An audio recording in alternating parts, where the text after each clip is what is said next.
Welcome to this special sports podcast. I'm Kevin Fielder, I'm Ethan Jane.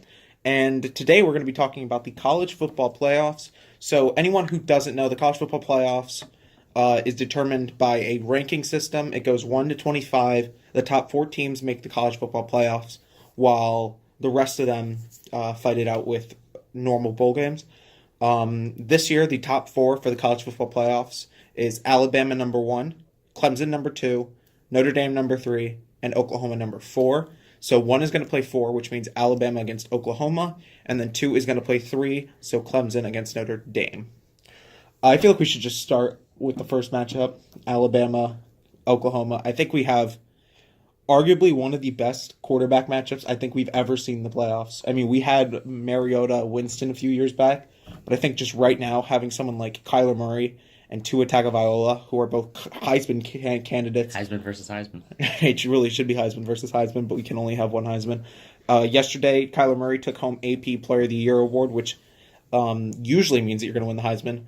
But the way that Tua has been playing this year, and the way Alabama has been playing as a whole, it's just not necessary to have him play more than like a quarter of the game.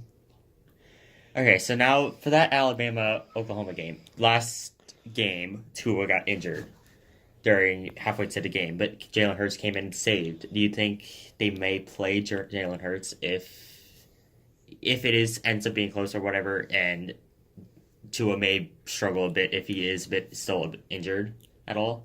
I don't think it really plays a role because I think right now you have about a month of preparation and a month of rest until you actually start college football playoffs. I believe it's actually more like 20 days. But right now it's supposed to be a high ankle sprain. So while it's a major injury concern and that he needs to really make sure that he doesn't try to play on it like he did against Alabama or against Georgia, excuse me, right now it shouldn't be that much of an issue. And I don't think you can really go into this game playing Jalen Hurts and expect to win because the way that Oklahoma's offense has been playing this year, they're going to score 45 points on you, guaranteed. So you need to be able to keep that pace. And you need to be able to contend for most of the game. If you can't contend for the majority of the game, you're not going to make it.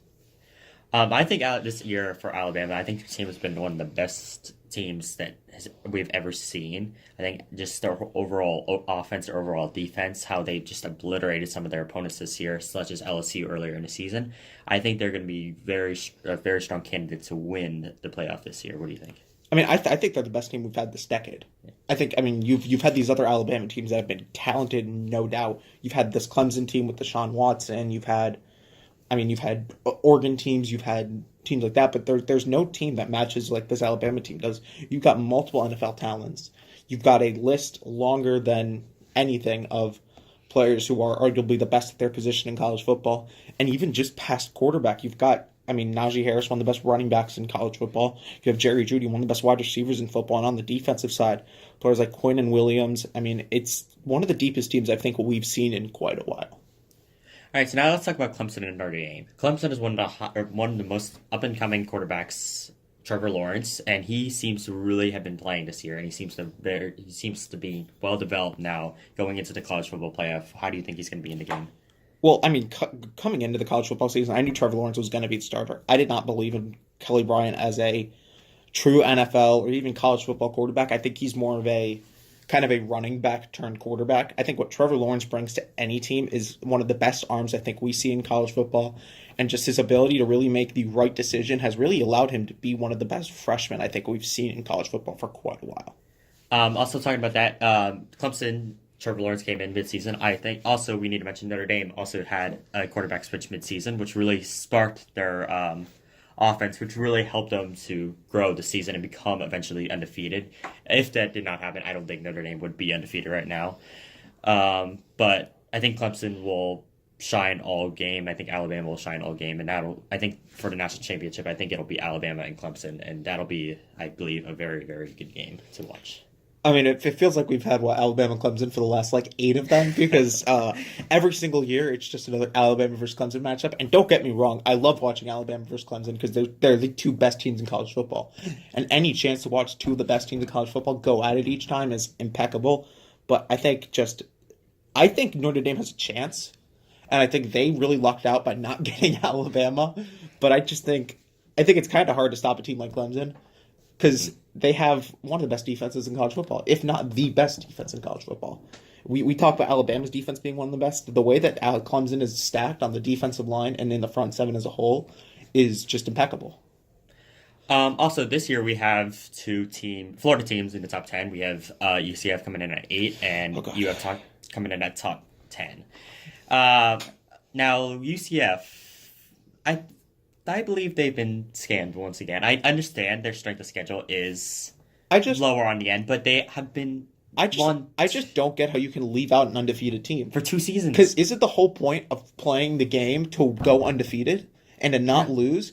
They haven't lost in 25 games. And they've been impressive this season.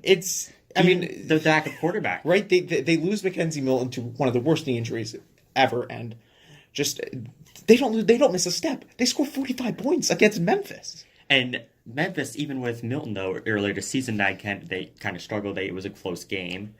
But then you come to the conference championship, and they just that margin just grew, even with a backup quarterback. Postseason. I just don't see how you can sit there and just try to continue to find a way to discredit a team like UCF. Mm-hmm. Is it because they play in one of the smaller conferences? Sure. Is their schedule not as good as other teams? Sure. But when other teams won't schedule them in games, then it doesn't matter. Because Texas had a game against them scheduled for this season, but they canceled to play San Jose State. What is UCF supposed to do there?